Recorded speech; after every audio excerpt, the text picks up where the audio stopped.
Hola a todos, chavales. Bueno, mira, hoy os voy a explicar cómo ahumar un lomo casero que he hecho para estas navidades.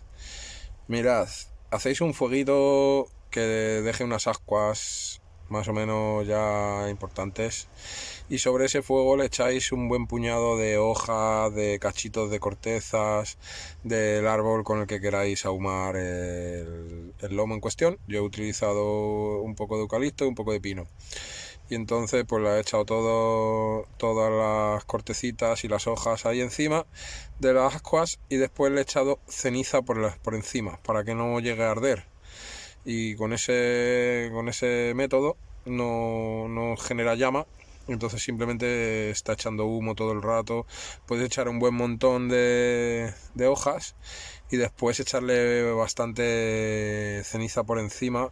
Por los lados que vayáis que va saliendo alguna llama, le echáis un poquito de ceniza y se vuelve a apagar.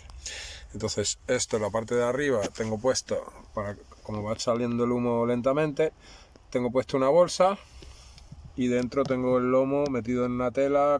El lomo está cubierto con... Ya sacaré la receta de cómo he hecho el lomo.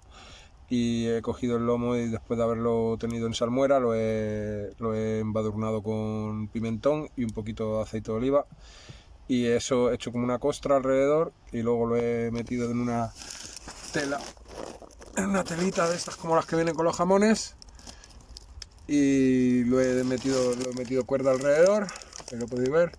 Y aquí está pues en un entorno constante de humito que le está dando y poco a poco pues irá cogiendo ese olor de humo la carne.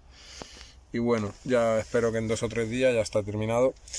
2 o 3 días que le queda de secado, porque bueno, le quedaría más tiempo para que esté mucho más bueno, pero ya para comerlo para la Nochevieja va a estar perfecto.